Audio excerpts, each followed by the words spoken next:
হ্যাঁ গাইজ, আসসালামু আলাইকুম। Welcome back to R G Kitchen BD. আমার আজকের রেসিপি ওয়েট লস রেসিপি।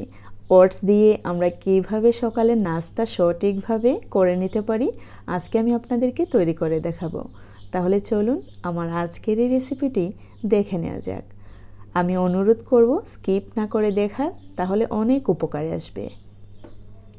এইখানে নিয়ে নিলাম একটি মিল্ক প্যান।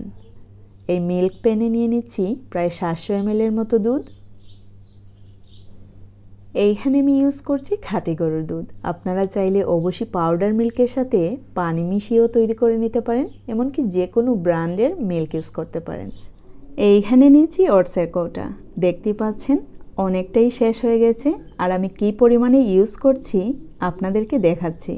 এরকম মিডিয়াম সাইজের চামচের সাহায্যে 4 চা চামচ পরিমাণ আমি ইউজ করছি। একজনের জন্য 1 চামচ হলেই যথেষ্ট। এখন আমি এই মিল্কের সাথে মিশিয়ে নিচ্ছি 4 চামচ পরিমাণ ওটস। চেষ্টা করবেন এইরকম মিডিয়াম সাইজের চামচ ইউজ করার। আমাদের হাতের কাছে যদি মিডিয়াম সাইজের চামচ না থাকে, সেক্ষেত্রে কিন্তু চায়ের চামচ দিয়ে জনপ্রতি 3 টেবিল চামচ করে দিলেই হবে। আমরা অনেকেই কিন্তু একটি ভুল করি, যেমন আমি 8-9 বছর আগে করতাম। দুধটাকে প্রথমে ফুটিয়ে নিতাম, তারপর একটি বাটিতে ওটস রেখে দুধটা ওই বাটিতে ঢেলে দিতাম। সেক্ষেত্রে ওটস সেদ্ধ হতে কিন্তু অনেকটাই সময় নিয়ে নিত। আর এইরকম যদি আমরা দুধের সাথে প্রথমেই মিক্স করে নিয়ে দুধে বলক আসার পর 5 মিনিট সেদ্ধ করে নেই, তাহলেই কিন্তু পারফেক্টলি আমাদের ওটসটা সেদ্ধ হয়ে যায়। আপনারা খেয়াল করলে অবশ্যই বুঝতে পারবেন, আমি কিন্তু মিডিয়াম সাইজের 4 চা চামচ পরিমাণ ওটসের জন্য 700 ml এর মতো মিল্ক ইউজ করেছি। সেক্ষেত্রে আপনারা যদি আরেকটু ঘন খেতে চান, সেক্ষেত্রে আপনারা আরেকটু কমিয়ে দিতে পারেন, হাফ লিটার দিতে পারেন। আর যদি ঠিক এইরকম খেতে চান, অবশ্যই 700 ml এর মতো মিল্ক ইউজ করতে হবে। 5 মিনিট সেদ্ধ করার পর যখন আমরা নামিয়ে ঠান্ডা করার পর পরিবেশন করব, তখন কিন্তু আর একটু গাঢ় হবে, এমনকি আঠালো হবে। আমি এই মুহূর্তে নামিয়ে নিচ্ছি। দেখতে পাচ্ছেন অনেকটাই কিন্তু সর জমা হয়ে গেছে। চেষ্টা করবেন গরুর দুধ দিয়ে তৈরি করার, এমনকি আপনারা পাউডার মিল্ক দিয়েও তৈরি করে নিতে পারেন। আর এই রেসিপি কিন্তু ওয়েট লস করতে অনেক হেল্প করে। তবে অবশ্যই দুপুরের খাবার অথবা রাতের খাবার একটু কন্ট্রোলে খেতে হবে। কেটে নিচ্ছি আম।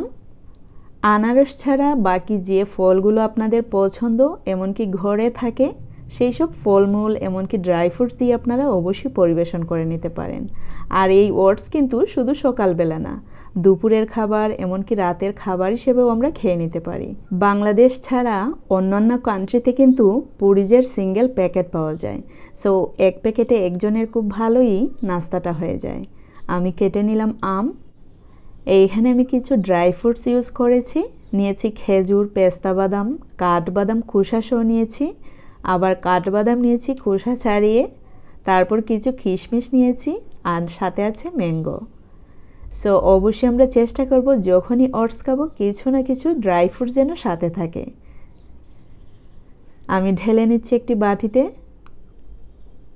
দেখতেই পাচ্ছেন, বাটিতে ঢেলে নেওয়ার পর আমরা কিন্তু ড্রাই ফ্রুটস, ম্যাঙ্গো ওইগুলো দিয়ে পরিবেশন করে নিতে পারি। আপনারা খেয়াল করলে অবশ্যই বুঝতে পারবেন আমি কিন্তু এইখানে কোনো মিষ্টি ইউজ করিনি।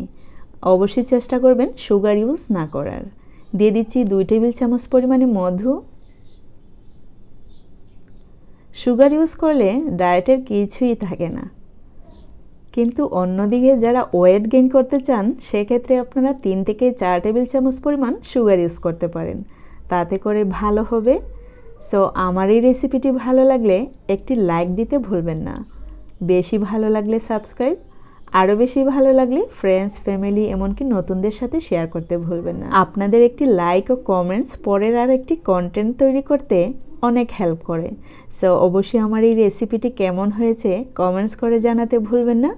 See you in the next video. Till then, bye. আল্লাহ হাফেজ।